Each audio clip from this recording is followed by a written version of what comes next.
दोस्तों, मेरा नाम है कुमकुम बिनवाल। छठे चरण के मतदान के करीब आते आते लड़ाई बड़ी दिलचस्प हो गई है। दोस्तों, हरियाणा जिसे लेकर तरह तरह की बातें कही जा रही हैं, वहां बस अब कुछ ही दिनों का इंतजार है, वोटिंग होनी है। इसीलिए पीएम मोदी हरियाणा के भिवानी में रैली को संबोधित करने पहुंचे, लेकिन कुछ बातें उन्होंने यहां पर बोली जो कि गौर करने वाली हैं। तब जब मुश्किल से अब कुछ ही दिनों का वक्त है चुनावी नतीजे आने के बाद, अब लगभग 80% सीटों पर तो वोटिंग हो चुकी है। थोड़ी 20% करीब आप कह सकते हैं सीटें देश भर में बची हैं जिनमें वोटिंग होनी है। हरियाणा उन राज्यों में से एक है। तो हरियाणा में पीएम मोदी रैली में बोल रहे थे, लेकिन रैली में बोलते बोलते प्रधानमंत्री मोदी ने वोटिंग के आंकड़ों को लेकर एक बात बोली। चुनाव आयोग पर उन वोटिंग के आंकड़ों को लेकर पीएम मोदी ने बात बोली, जिसको लेकर लगातार न केवल विपक्ष बल्कि सिविल सोसाइटी तक मामला जा चुका है और सुप्रीम कोर्ट तक ये मामला जा चुका है। सुप्रीम कोर्ट इस मामले में सुनवाई कर रहा है। वोटिंग के आंकड़ों को लेकर चुनाव आयोग पर क्या बोले पीएम मोदी, जरा सुनिए। 5 चरणों में ही इंडी जमात का ढोल फट गया है और आपने देखा होगा तीसरे चरण के बाद इन्होंने रोना धोना शुरू कर दिया। इलेक्शन कमीशन आंकड़े क्यों नहीं देता है, आंकड़े देर से क्यों देता है, इलेक्शन कमीशन ऐसा क्यों करता है, इलेक्शन कमीशन वैसा क्यों करता है। उधर ईवीएम बंद हो गया, उधर ईवीएम चलता नहीं है, उधर ईवीएम का यानी उन्होंने ग्राउंड बनाना शुरू कर दिया है कि पराजय का ठीकरा किसके सर पर फोड़ा जाए, और इसलिए बराबर जम करके इस बार ईवीएम को गालियां दे रहे हैं। तो प्रधानमंत्री कह रहे हैं कि चुनाव आयोग से अगर वोटिंग के आंकड़ों को लेकर विपक्ष सवाल पूछ रहा है तो वो तैयारी कर रहा है 4 जून के बाद हार का ठीकरा फोड़ने के लिए चुनाव आयोग पर। यह पीएम मोदी का कहना है। इसके अलावा दोस्तों, कल मैंने आपको ये खबर दिखाई थी जिसमें मैंने आपको विस्तार से बताया था कि कैसे कांग्रेस और बीजेपी दोनों ही पार्टियों के राष्ट्रीय अध्यक्षों को उनके स्टार कैंपेनर्स को हिदायत देते हुए खत लिखा था चुनाव आयोग ने।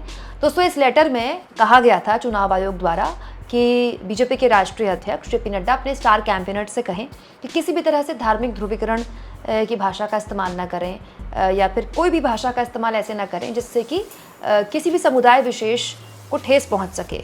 लेकिन प्रधानमंत्री मोदी यहाँ भी राम मंदिर का लगातार जिक्र कर रहे थे। पीएम मोदी ने यह तक कह दिया कि हरियाणा में तो राम राम कहने का चलन है। हरियाणा में नहीं, देश के कई हिस्सों में है, लेकिन ज़्यादातर मतलब हरियाणा के लोग जो हैं गांव देहात में अभी भी एक दूसरे से हाय हेलो नमस्ते प्रणाम नहीं करते हैं, राम राम करते हैं। वहाँ चलन है हरियाणा में। तो प्रधानमंत्री ये कहने लगे कि अगर कांग्रेस का बस चले तो राम राम कहने वालों को जेल में डाल दें। वैसे पीएम मोदी शायद भूल गए कि 10 साल से उनकी ही सरकार चल रही, तो कांग्रेस की तो सरकार ही नहीं है हरियाणा में।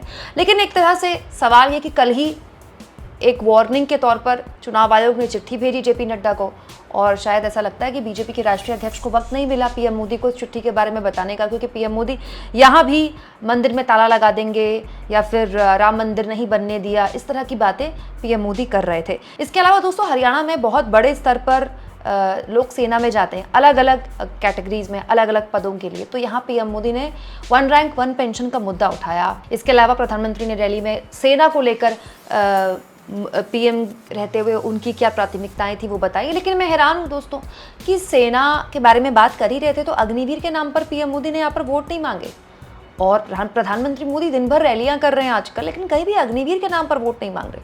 जबकि सबसे ज्यादा असर अगर अग्निवीर योजना का कहीं दिखा है तो वो केवल हरियाणा है। वैसे तो राजस्थान में, यूपी में, देश भर के अलग अलग हिस्सों में दिखा है, लेकिन हरियाणा में तो कई जिलों में बाकायदा ऐसे कोचिंग इंस्टीट्यूट्स हैं जिनमें बच्चे आते थे, कोचिंग इंस्टीट्यूट्स का भी काम चलता था, बच्चे भी ट्रेनिंग के लिए आते थे, लेकिन अब वहाँ ताला लग चुका है। लेकिन जब पीएम मोदी सेना की बात कर ही रहे थे तो अग्निपथ योजना के बारे में भी बात करनी ही चाहिए थी। दोस्तों, हरियाणा के लिए कहा जा रहा है कि बीजेपी की राह हरियाणा में सबसे मुश्किल है।